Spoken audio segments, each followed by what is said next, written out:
ओम नमः शिवाय। नमस्कार दोस्तों, आप देख रहे हैं आपका अपना YouTube चैनल व्रत त्योहार टोटके। मैं हूं आपके साथ रिमझिम शर्मा।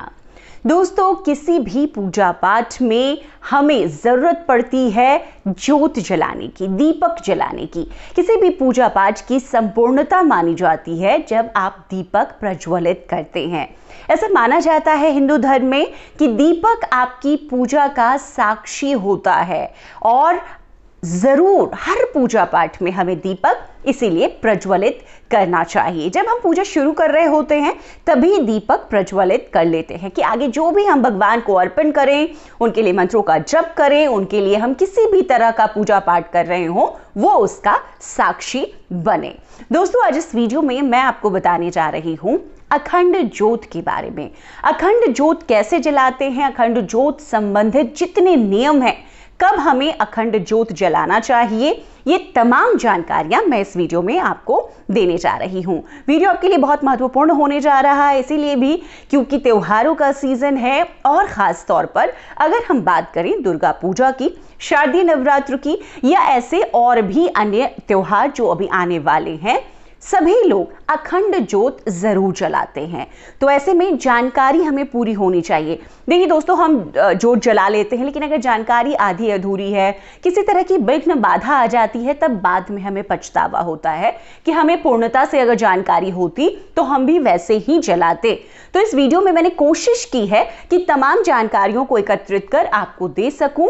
जो कुछ भी आपके मन में अगर अब तक जानकारी नहीं है और किसी तरह की जिज्ञासा है, इस वीडियो को देखने के बाद जरूर शांत हो। दोस्तों, अखंड ज्योत जब हम जलाते हैं तो बहुत नियम होते हैं और नियमों का पालन करना चाहिए। और ऐसा माना जाता है कि ज्योत अगर बीच में बुझ जाए तो अपशगुन होता है, ऐसा लोग मानते हैं। दरिद्रता आती है घर में, तमाम तरह की चीजें शास्त्रों में भी वर्णित है। इसीलिए ये सावधानियां आप भी जरूर रखें जब भी आप अखंड ज्योत जलाएं किसी भी पूजा पाठ, व्रत, त्योहार में।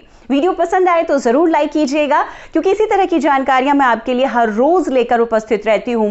दोस्तों, जैसे कि पूजा के लिए जो जरूरी चीजें हैं, कई वीडियोस मैंने बनाए हैं, कुछ वीडियोस की आपके लिए जानकारी मैं दे दूं, क्योंकि त्योहारों का सीजन है, जरूरी है। जैसे कि अष्टदल कमल किसी भी पूजा पाठ में बहुत जरूरी है। तो अष्टदल कमल आप स्वयं से कैसे बनाए, किसी की सहायता की जरूरत नहीं है, आचार्य बुलाने की जरूरत नहीं है, आप खुद भी बना सकती हैं घर पर अष्टदल कमल और अपनी पूजा को आगे बढ़ा सकती हैं संपूर्णता के साथ। तो इस वीडियो में मैं आपको बताने जा रही हूं कि अखंड ज्योत आप जब जलाएं तो किन नियमों का पालन आपको जरूर करना चाहिए।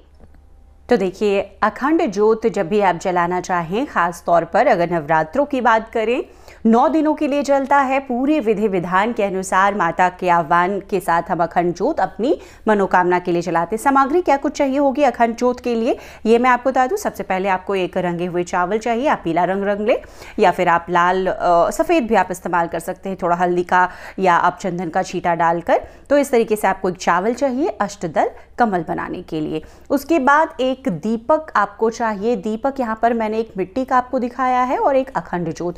ये दोनों चीजें मैं बता दूं, ये थोड़ी छोटी है, आपको बड़ा दीपक लेना है अगर आप मिट्टी का अखंड ज्योत जलाना चाह रहे हैं तो।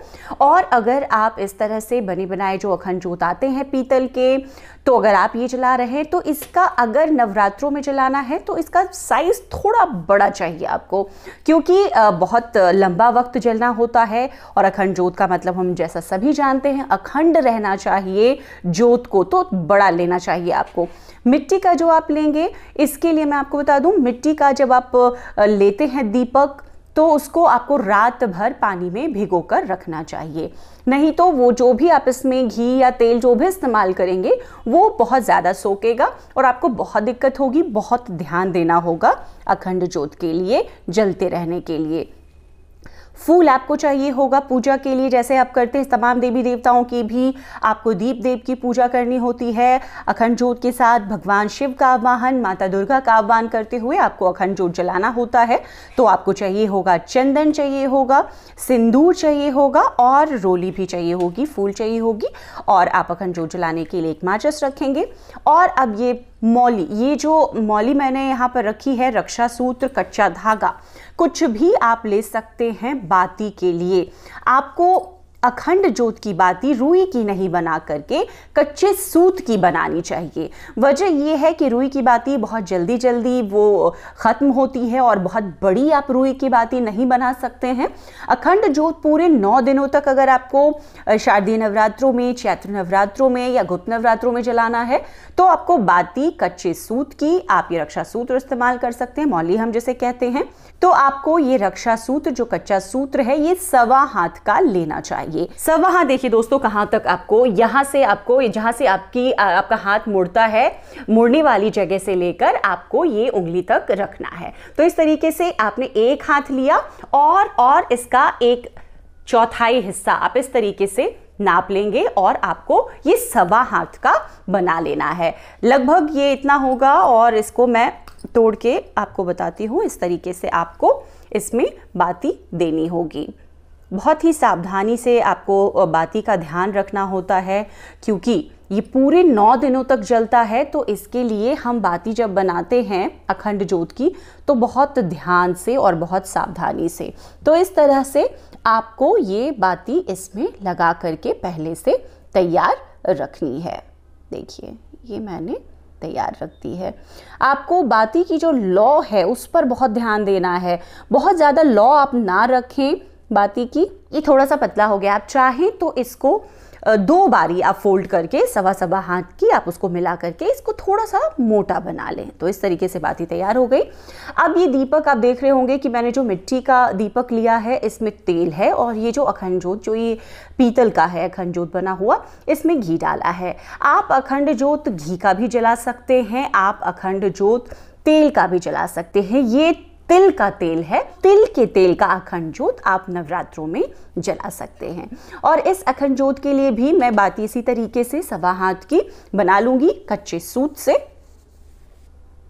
तो इस तरीके से मैंने घी के दीपक के लिए भी तैयार कर लिया है। लौ पे ध्यान देना है। लौ हमें हमेशा अखंड जोत की मध्यम रखनी चाहिए जिससे वो जल्दी खत्म ना हो। तो देखिए इस तरीके से मैंने दोनों की बाती लगा ली है। अब मैं आपको आगे बताती हूँ कैसे करना है। हमें साइड में सारी सामग्री रख लें और सबसे पहले मैंने जैसे बताया कि अष्टदल कमल बनाएंगे। तो एक छोटा सा, क्योंकि दीपक के लिए हमें बनाना है अष्टदल कमल, बना लेते हैं।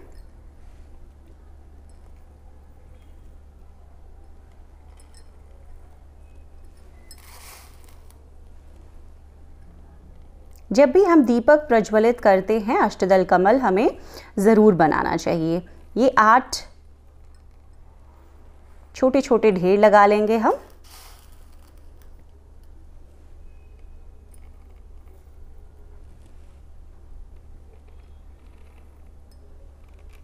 आप चाहें तो पीले रंग से बनाएं या आप लाल रंग से, जिससे भी आप चाहें बना सकते हैं।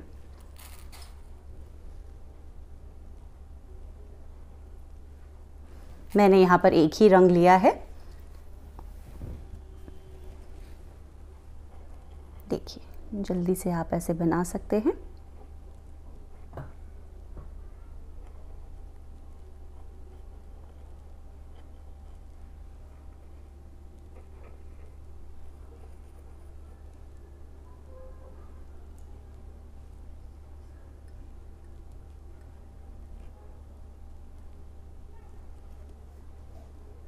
तो एक छोटा सा अष्टदल कमल मैंने ये तैयार कर लिया। फ़ौरन से ये तैयार हो जाता है और आप इसके ऊपर फिर जो अखंड जोत आप रखना चाहते हैं वो रखेंगे। अब आपको बता दूं, अखंड जोत जब आप जलाएंगे माता के सामने तो आपको रखना कहाँ है और ये अष्टदल कमल आपको कहाँ बनाना है। आपको ये अष्टदल कमल, अगर आप घी का अखंड जोत जला रहे हैं तो आपको माता की दाहिने ओर बनाना है। अगर आप ये तेल का जला रहे हैं तो आपको माता के बाईं ओर बनाना है। इसके बाद इस अष्टदल कमल पर आप अखंड जोत रखेंगे। ये अखंड जोत मैंने रख दी है। इसी तरीके से आप दीपक वाला भी अखंड जोत रख सकते हैं और अखंड जोत ऐसे आप रख करके और उसके बाद में विधि विधान के अनुसार इनका पूजन करेंगे आप। तो सबसे पहले आप चंदन का तिलक कर देंगे। इसके बाद रोली,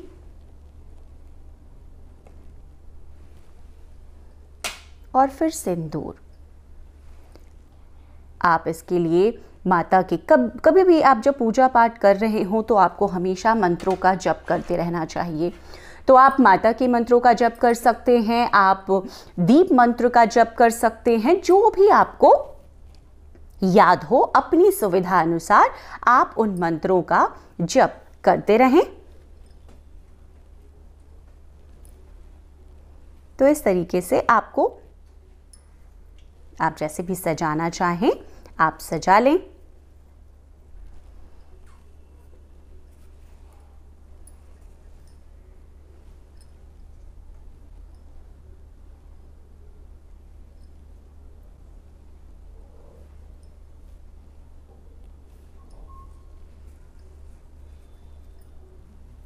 तो ये देखिए मैंने अष्टदल कमल को इस तरीके से सजा लिया है।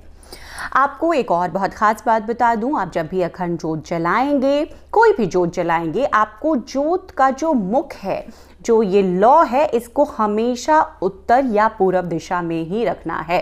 कभी भी दक्षिण दिशा में अखंड जोत या कोई भी जोत हम घर में जलाते हैं उसका मुख नहीं रखते हैं, धन जन हानि होती है। तो ये आपको बिल्कुल ध्यान देना है। एक मैंने ये पीतल का भी आपको बताया है, आप इस तरीके से पीतल के पात्र में, और भी बड़े पात्र होते हैं अखंड जोत के, मेरे पास यही था मैं इसमें दिखा रही हूँ, आप वो भी ला सकते हैं। और मिट्टी में अगर आप अखंड जोत जलाते हैं इसका महत्व बहुत ज़्यादा बढ़ जाता है। ऐसा माना जाता है कि मिट्टी के अखंड जोत आपके जीवन में माता लक्ष्मी की कृपा बनाए रखते हैं। तो आप मिट्टी के दीपक में भी अखंड जोत जला सकते हैं। तो इस तरीके से आप ये अखंड जोत जलाएंगे। और जब भी आप इसकी बाती आपने जैसे मैंने बताई है कि थोड़ी मोटी रखनी थी आपको, मेरे से ये थोड़ी पतली हो गई है, आप इसको मोटी रखेंगे, लौ मध्यम रखेंगे। बहुत ज़रूरी है ये, क्योंकि ये अखंड जोत है, हमें इसे जलाते हुए रखना है और ध्यान देना है कि ये कभी गलती से भी बुझने ना पाए। बहुत ज़रूरी है ये चीज़ें ध्यान देने के लिए। तो देखिए इस तरीके से आपको मध्यम ज्योति के साथ में, मध्यम लौ के साथ में ये रखना है। अखंड ज्योत जब भी हम जलाते हैं तो माता का आह्वान करते हैं, श्री गणेश जी का सबसे पहले आह्वान करते हैं, भगवान शिव का आह्वान करते हैं, और उसके बाद जो भी मनोकामना है उस मनोकामना से हम अखंड ज्योत जलाते हैं। आपको मैंने मिट्टी के पात्र का महत्व बता दिया, आपको मैंने घी और तेल का बताया कि अगर आप तेल का जलाते हैं तो माता की बाईं ओर, और अगर घी का जलाते हैं तो दाहिनी ओर रखें। अखंड ज्योत कभी भी ज़मीन पे नहीं आपको लगाना है, ज़मीन पे नहीं जोत जलाते। आपको अष्टदल कमल किसी भी ऊंचे स्थान में, अगर ज़मीन पर जला रहे हैं तो कम से कम अष्टदल कमल का आसन ज़रूर दें अखंड ज्योत को। अखंड जोत जब भी आप जलाएं पूरे विधि विधान के अनुसार माता के और भगवान सभी भगवान देवी देवताओं के आह्वान के साथ जलाएं। अखंड जोत जलाते समय एक और चीज़ आप ध्यान में रखेंगे, दिशा जोत की हमेशा पूर्व और उत्तर होनी चाहिए। ये छोटी छोटी बारीकियां हैं जिसको ध्यान में रखना है। अखंड जोत क्योंकि ये 9 दिनों चलेगा, नवरात्रों की अगर हम बात कर लें तो इसमें बाती 1.25 हाथ की और आपको कच्चे सूत की कलावा की बाती लगानी है। तो ये छोटी छोटी सी जानकारियां हैं जो कि आपको बहुत काम आएगी अगर इन जानकारियों के साथ आप अखंड जोत जलाते हैं तो। अखंड जोत जब भी हम जलाते हैं तो बहुत खास ख्याल रखते हैं कि कभी भी गलती से हमारा जोत बुझे ना। तो इसके लिए देखिए जब जो इस तरह के पात्र पीतल के मिलते हैं उसको हम इस तरह से ढक देते हैं। तो ये ऐसा माना जाता है अगर थोड़ी बहुत हवा भी इधर उधर से आती है तो जोत हमारी बनी रहती है। इस तरह के अगर मिट्टी के आप अखंड जोत जला रहे हैं तो इसके लिए भी ढकने का कांच का एक पात्र आता है, आप उससे भी चाहें तो इसे ढक सकते हैं। जोत को जब इसमें आप अगर बाती आपकी कम पड़ रही हो, घी इसमें कम पड़ रहा हो, आपको लग रहा हो बाती आपको बढ़ानी है तो गलती से भी बुझने ना पाए। कई लोग क्या करते हैं कि एक छोटा दिया ले लेते हैं साथ में और उससे इसे जलाते हैं, लेकिन इसे भी ठीक नहीं माना गया है। माना गया है आप इसे थोड़ा साइड में कर सकते हैं और साइड में करके फिर इसमें आप बाती को ठीक कर लें। जो जगह यहाँ पे काली पड़ जाती है उस लौ को, उस जो काली जगह है उसको साफ कर लें और फिर से इसमें घी या तेल जो भी है उसको भर दें। इस तरीके से आप इस शारदीय नवरात्र में अखंड जोत जलाएं। माता रानी आपकी तमाम जो मनोकामनाएं जिस भी इच्छा से आप कर रहे हैं जरूर पूरी करेंगी। तो दोस्तों, जब भी आप किसी भी पूजा पाठ में, विशेष त्योहारों पर आप अखंड ज्योत जलाएं, तो इन सावधानियों को जरूर ध्यान में रखें। इन नियमों का पालन कर आप जलाएंगे, आप देखेंगे ज्यादा परेशानी नहीं होगी। कुछ महत्वपूर्ण बातें हैं जिसको हमें ध्यान में रखना चाहिए, क्योंकि जब भी हम पूजा पाठ कर लेते हैं और कुछ चूक हो जाती है तो बाद में हमें लगता है कि हमने ये गलत कर दी, हमसे ये गलती हो गई, फिर उसे हम ठीक नहीं कर पाते। तो ये जानकारियां जरूरी है, जरूर आप इस बार जब भी अखंड ज्योत जलाएं इन सावधानियों को ध्यान में रखें। वीडियो आपको कैसा लगा मुझे जरूर बताएं। इसी तरह की जानकारियां महत्वपूर्ण मैं आपके लिए हर रोज लेकर उपस्थित रहती हूं। चैनल पर नए आए हैं तो चैनल को सब्सक्राइब करना ना भूलें, नोटिफिकेशन के लिए बेल बटन जरूर दबाएं, क्योंकि हर रोज आपको इसी तरह की वीडियोस प्राप्त हो सके। वीडियो देखने के लिए आप सभी का बहुत बहुत शुक्रिया, धन्यवाद।